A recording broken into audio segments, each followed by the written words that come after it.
Kansas City is hurting, and so are its Super Bowl champs. Chiefs tight end Travis Kelce posted on X saying he is heartbroken over the tragedy that took place. My heart is with all who came to celebrate with us and have been affected. Casey, you mean the world to me. Quarterback Patrick Mahomes posted praying for Kansas City. Meanwhile, his wife Brittany posted a couple of statements, with one saying Super Bowl wins will never be the same because of this. It is devastating. The NFL released a statement saying, our thoughts are with the victims and everyone affected. We are grateful for the quick and thorough response of law enforcement and emergency personnel. What do you think about this, Jeff? Is Brittany Mahomes correct in that Super Bowl celebrations or celebrations in general are forever changed, or has that ship sailed? No, they're forever changed, right? I totally agree with her. I mean, just for my personal life, I mean, we go to 4th of July, we go to a parade. My head's on a swivel. In some way, I'm like living through like Jason Bourne. I see the people that creep me out on an airplane. I pick out particular situations. I'm aware of what's going on in my surroundings. Because if an event happened like this, I don't even know if I'd go to an event like this. I mean, when I'm in the movie theater, I'm like checking the exits, and it's all for my kids. I would definitely take matters into my own hands if I was, hopefully, it's fight or flight. You don't know what exactly you're going to do in the moment, but I got to say it's on us at this point, because government's not changing, other things aren't changing, and people are going to have to take matters in their own hands, and one day it's going to set a precedent. Should have you jumped at that guy? Shouldn't you? So I have a million things to say. It's just, I'd rather hear from you. And it happened in our own backyard last year, right? Yeah, the Denver Nuggets, exactly. I was just going to add to what you said is, if we have a country that's all living in fight or flight and hypervigilance, like you say, which we are going to have, that's not a healthy country.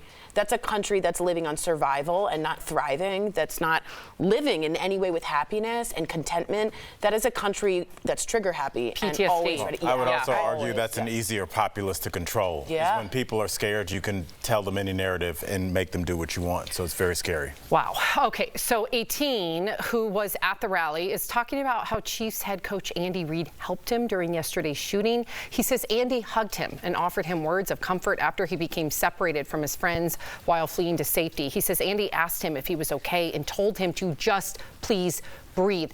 You provided some really interesting insight that I had no idea about Andy Reid, please, and then Erica jump in. Andy Reid is somebody that's dealt with, first of all, he's been a coach almost his whole life, and that's really, if you think about what coaches do, you're in the Super Bowl, you're making decisions, Erica, that will affect everybody in that stadium for the rest of their lives. It's a lot of pressure, and to be able to think clearly in those situations, that is a skill set that is translatable to chaos, which is what he showed in that moment, being able to comfort people. Andy Reid is no different than any of us family members that have had struggles, and he's had to deal with that, and he's done it with grace and dignity, and I think we saw that on display there. So I'm not surprised that Andy did what he did. I'm just sad that he had to. I think in some ways we're talking about people who are conditioned to feel like these things are going to possibly happen versus people who are still kind of blindsided by it. And we talk about this, like you mentioned, when in Denver when the Nuggets won, and I live in the city. My sister came to my house that night because she lives really close to where a lot of, the festivities and stuff. We both do, like pretty equidistant.